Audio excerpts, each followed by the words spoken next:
हिमाचल के शिमला से कुछ तस्वीरें सामने आती हैं। सड़क पर बैठे हुए ये लोग जो है विरोध प्रदर्शन कर रहे हैं और ये विरोध प्रदर्शन किसी जॉब के लिए, किसी कारोबार के लिए, महंगाई बेरोज़गारी के लिए नहीं है, बल्कि एक मस्जिद को अवैध बताकर तोड़ने के लिए विरोध प्रदर्शन है। और सिर्फ मस्जिद को तोड़ने की बात नहीं, बल्कि मुसलमानों को वहाँ से भगाने की बात, पाकिस्तान भेजने की बात, इस तरह के नारे लगाए जा रहे हैं। और ये शिमला में हो रहा है, जो कि हिमाचल में कांग्रेस की सरकार है। सुप्रीम कोर्ट के एडवोकेट बलराज मलिक जी हमारे साथ हैं। सर, बुलडोज़र की राजनीति जब होती थी, घर गिराए जा रहे थे, तो ये आरोप था कि जहाँ पर बीजेपी शासित राज्य हैं वहाँ पर बुलडोज़र चल रहा है। अब कांग्रेस शासित राज्य में भी बुलडोज़र की मांग हो रही है और मस्जिद गिराने की मांग की जा रही है। किस तरह से देखते हैं? ये तो यहाँ जहाँ भी इस तरह की मांग हो कि फ़लाँ चीज़ अवैध है, ये वो है, इसमें नारेबाजी करने की कोई ज़रूरत नहीं। अगर किसी को कोई शिकायत है, पहले प्रशासन के पास जाए, उसके बाद कोर्ट में जाए। कोर्ट डिसाइड करेंगी कौन वैध है कौन अवैध है। सरकारें डिसाइड नहीं कर सकती। सरकार हो, चाहे सीएम हो, चाहे पीएम हो, ये डिसाइड नहीं कर सकते कौन सा मंदिर वैध है, कौन सी मस्जिद अवैध है। That is nonsense. बहुत सारे मंदिर दिल्ली में भी छोटे छोटे मंदिर बने हुए फुटपाथ पे, जो लोगों का रास्ता रोकते हैं, इसका मतलब सारे अवैध हैं।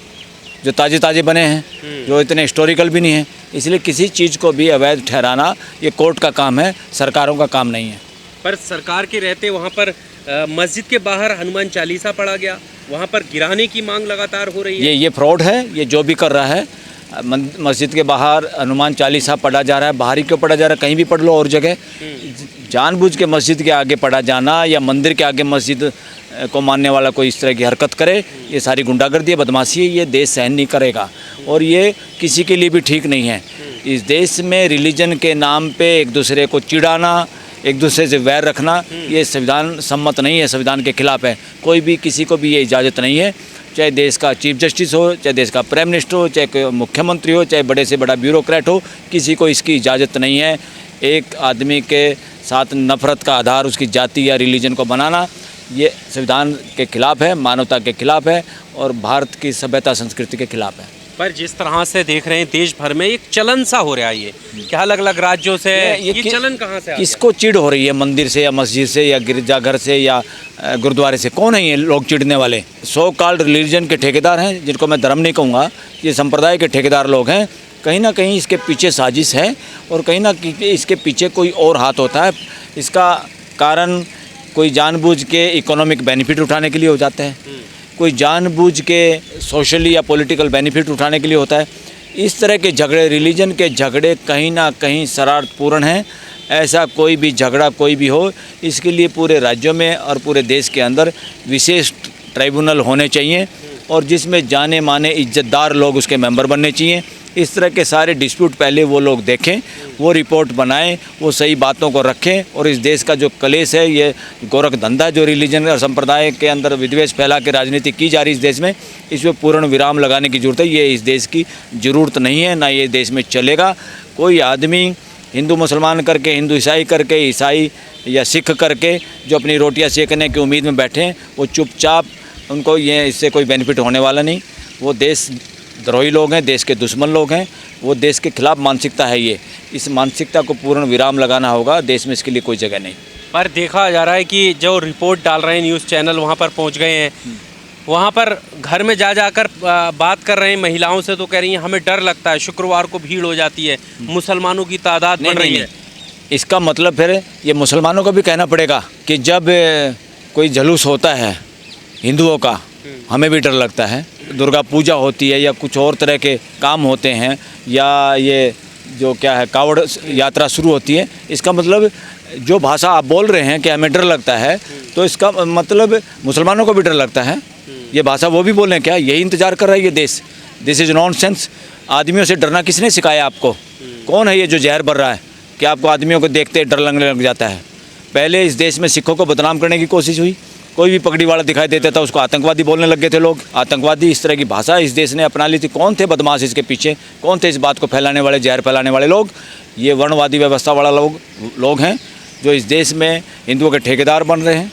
ये जानबूझ के, इनके पास अच्छाई तो कुछ है नहीं और अपनी पुरानी सड़ी परंपरा को, ये हिंदुओं के ठेकेदार नहीं है ऐसी मानसिकता, जो अपने आप को हिंदुओं का ठेकेदार बता रहे हैं, मैं तो कह रहा हूँ वो हिंदू भी नहीं है, तो हिंदू नहीं है, हिंदू नहीं है, क्योंकि हिंदू तो उनके तो बात हिंदुओं को जगा रहे हैं। हिंदुत्व की उनकी बातों से वो अपना बिजनेस कर रहे हैं, अपना धंधा कर रहे हैं। ऐसे लोग जो जगाने की बात कर रहे हैं वो जगा नहीं रहे, गुमराह कर रहे हैं और लोगों को ऐसी बातें मानने के लिए मजबूर करना चाहते हैं जिसका कोई इतिहास नहीं, जिसका कोई एविडेंस नहीं।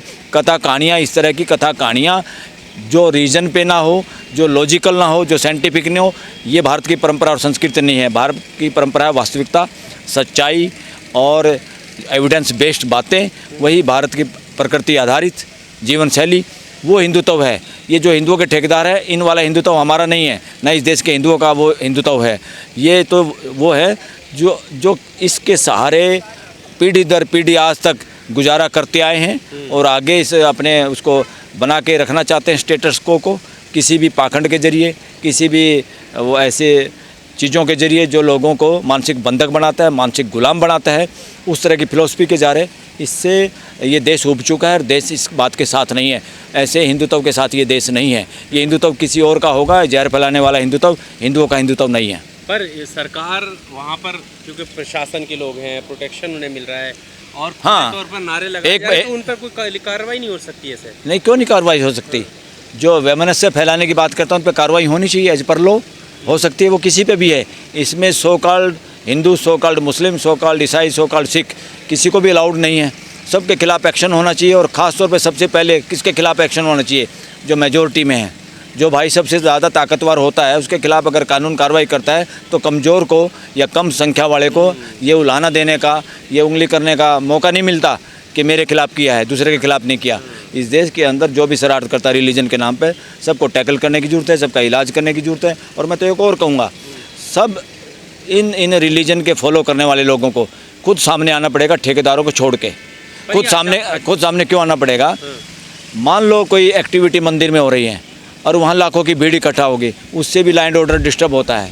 कहीं पे मस्जिद में हो रही है, वहाँ पे लाखों हज़ारों लोग इकट्ठे होकर जगह नहीं है उस काम को करने के लिए, वो भी लॉ एंड ऑर्डर को डिस्टर्ब कर रहा है। और चाहे वो सिख हो चाहे क्रिश्चियन हो, इस तरह के प्रोसेशन और इस तरह के उत्सव जो लॉ एंड ऑर्डर को डिस्टर्ब करने वाले हो, हमें समाज को आगे आना पड़ेगा और युवा पीढ़ी को सामने आना पड़ेगा कि हमको इनको ऑर्गेनाइज तरीके से ऐसे करना चाहिए ताकि दूसरे लोग हमारा सम्मान करें और कोई ये ना कहे लॉ एंड ऑर्डर इससे बिगड़ता है या डिस्टर्ब होते हैं। सबको आगे आना पड़ेगा।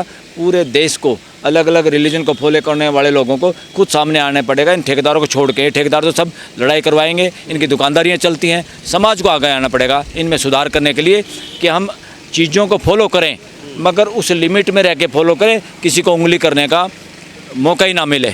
हमें अपने सिस्टम में चेंज करना पड़ेगा, चाहे वो हिंदू हो, चाहे मुसलमान हो, चाहे क्रिश्चियन हो, चाहे सिख हो। उनको वो पुराने ढर्रे से बाहर आना पड़ेगा।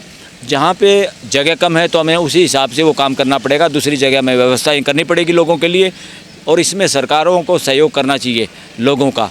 अगर जगह आवंटित करने की ज़रूरत है या जगह एलोकेट करने की ज़रूरत है, ये ऐसा मामला है जो सब लोगों से जुड़ा हुआ है। इसमें सौहार्दपूर्ण तरीके से, साइंटिफिक तरीके से, भाईचारे के आधार पे हमें इसको सोल्व करना चाहिए, न कि लोगों को उग्र बना के अपनी राजनीतिक रोटियां सेकते रहें। पर इसमें एक चीज़ ये भी है कि आखिर एकदम ये कैसे हो गया कि जैसा आपने कहा कि लोगों को आना पड़ेगा, समाज को आगे आना पड़ेगा, तो समाज ही तो है जो मुसलमानों से डरने लगा है। समाज की महिलाएं तो कह रही हैं ये डर का माहौल मुसलमानों से कैसे है? ये कुछ लोगों को लग रहा होगा डर, जिनके अंदर जहर भर दिया गया है, जो जहर से संक्रमित हो गए हैं। जो हिंदू मुसलमान का जो जहर फैला रहे हैं लोग, उनके उस जहर से जो संक्रमित हुए हैं उनको डर लगता होगा, बाकी तो किसी को डर नहीं लगता। इस देश की एजुकेशन से अभी तक ये डर क्यों नहीं निकाला गया लोगों का कि सब एक जैसे इंसान हैं? इससे इसका मतलब तो ये होगा अनपढ़ भाई, किसी ने इंग्लिश में कर ली, किसी ने हिंदी में कर ली, किसी ने पारसी में कर ली, किसी ने उर्दू में कर ली, एक दूसरे से डरेंगे क्या? डरने का काम है क्या ज्ञान? कोई डरने का काम नहीं। That is nonsense, this is nonsense. और एक आदमी न केवल 140 करोड़ से डरने की ज़रूरत है, एक आदमी को पूरे 800 करोड़ धरती पर रहने वाले किसी इंसान से डरने की ज़रूरत नहीं है। सब इंसान आपको गले लगाने के लिए तैयार हैं। आप गले लगने वाले काबिल तो बनो।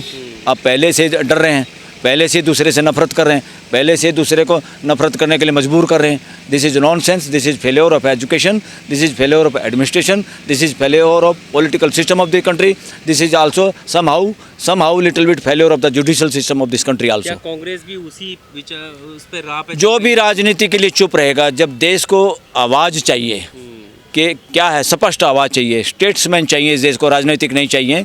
देश में राजनीतिक इलेक्शन लड़ने वालों की तो भीड़ हो गई है, सब प्रधानमंत्री बनना चाहते हैं, जब एमएलए एमपी बनना चाहते हैं। इस देश में बिना पदों के कौन रहना चाहता है? जो आज को भी ध्यान में रखे, आने वाली पीढ़ियों का, अपने बच्चों का, कल का फ्यूचर भी ध्यान में रखे, तो वो कौन लोग हैं? स्टेट्समैन जितने भी देश में, उनको सामने आने की ज़रूरत है। समाज सेवी संगठनों को और ऐसे लोगों को जो इस तरह की बात को स्पष्ट रूप से बोल सकते हैं। इन पॉलिटिकल लोगों के, जो इलेक्शन लड़ने वाले लोग हैं, ये एक तरह से कुछ हद तक नपुंसकता के शिकार हो जाते हैं, क्योंकि इनको वोट दिखाई देती है और वोट के पैमाने पे ये अपने फैसले लेते हैं, अपना मुंह खोलते हैं, अपनी जुबान खोलते हैं, तब ये टट्टर करते हैं, वरना इनमें दम नहीं। ऐसे इशूज़ पे सबसे पहले बोलने की ड्यूटी बनती है सब पॉलिटिकल लोगों की।